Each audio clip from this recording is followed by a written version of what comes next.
do you remember back in January, an American Airlines plane, it actually collided with a Black Hawk Army helicopter in D.C.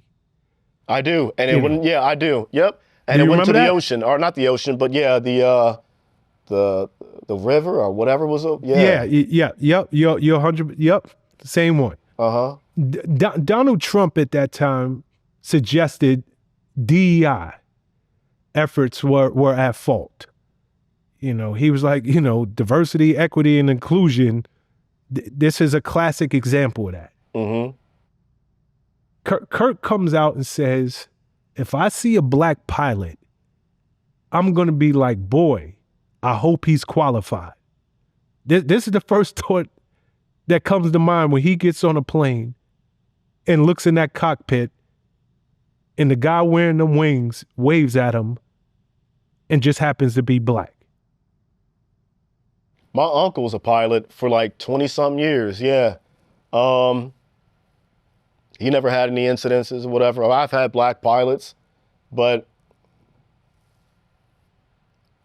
that's him. Like, I don't know. Were the pilots even black though, who were flying the helicopter or the plane? I believe the one flying the actual helicopter was. Mm-hmm. I believe. Don't quote me on that, but it was one of it. And I'm not going to say they were black; they were a person of color. So it could have been. I believe that they were Indian, if I remember. No, it was the American Airlines pilot, and I believe he was Indian, if I got my facts correct. So he wasn't even. Yeah. So wild talk, man. It's just wild talk. I mean, what I don't think people realize: affirmative action, DEI. It's not about lowering the qualifications. It's about giving people an equal chance. If, to your point, many of the people on the front line of these movements, it's white women, because for many years they weren't paid equal. They couldn't get the same job whether they were overqualified as their white male counterpart. Mm-hmm. So it's not about lowering qualification standards. It's truly about, I'm not going to, and I saw a report not a report, but I saw something that came out with this woman, and she did this long post. She worked in HR, and she was saying whenever they get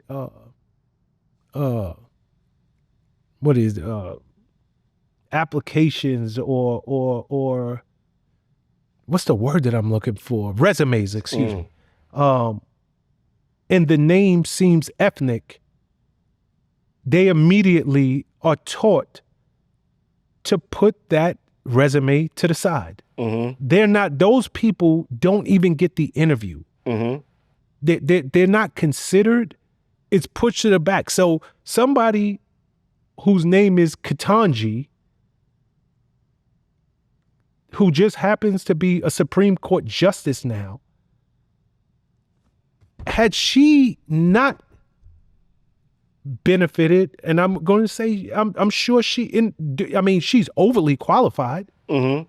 She's a lawyer. She's overly qualified, and I don't want to downplay in any way, shape, or form her intelligence. And her qualifications. But if this is going on in 2025, where people are like, yo, that name, we know it is not an Anglo-Saxon, white, European male or female, so put them to the side. We don't even get the chance. This is not about qualification. It's about getting a chance, period. No, I agree, yeah. And playing a game too. I mean, I don't know. Who designed the game? Who designed the game? I think we know that. Why do we keep, I mean, if it's bothering us that much as a people, then why do we keep wanting to play the game? Why do we keep want to be accepted into a game that's wasn't designed for us or created by us anyways? That's how I see it. Like, why play the game then? Okay, That's so what's like the answer? When you say something like that, what's the answer? we was doing it a long time ago. Black Wall Street. We was doing a lot of it. I think that we stopped focusing on things that we are capable of doing and wanted to play into a system, a game that's not even for us. But even then, even when we were successful, we still are successful.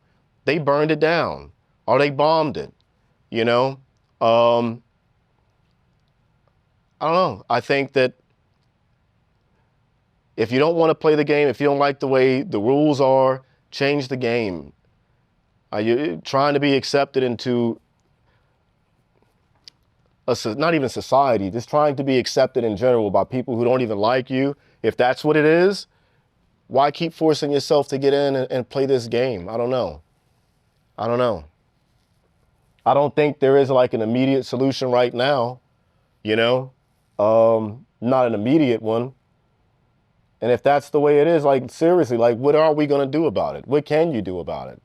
If institutions are designed to keep you down, what are you going to do about it? Are we going to get mad and protest again? Go marching again? Like, that didn't do anything. Keep trying. I see that working a lot.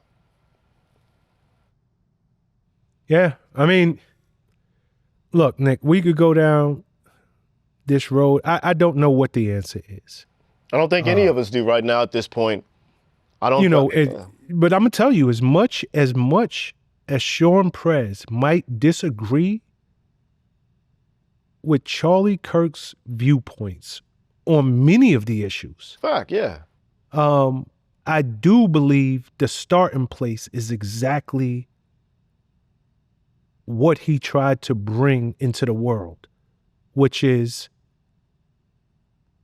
agreeing to be disagreeable and having civilized debate and conversation with people who have opposing viewpoints. That's the only way anybody's I don't know what learn. the answer is, but I know that is the starting place. I agree. I can agree with that. Yeah, I can agree with that. Yeah. You got to have open discussion. In order for me to know how you think or what you think, I need to hear you talk. And you have to listen to me. And maybe somewhere in the middle we can meet. If not, we go about our ways, but I learn something. Either fuck this guy or keep it moving, or okay, I can understand where you're coming from. But yeah, it starts with a dialogue. I agree with that. But I think that right now in society, that dialogue, a lot of people at the top want to keep that dialogue down, suppressed. I think that. So we don't have that open discussion, open dialogue. That way out of that, things do change. I don't know. Yeah. But I agree with you, though. Open dialogue, I agree with that 100%. No, I think, like I said, that I truly, in the depths of my soul, believe that is the starting place. You know, whether I agree with you or I detest every word that comes out your mouth.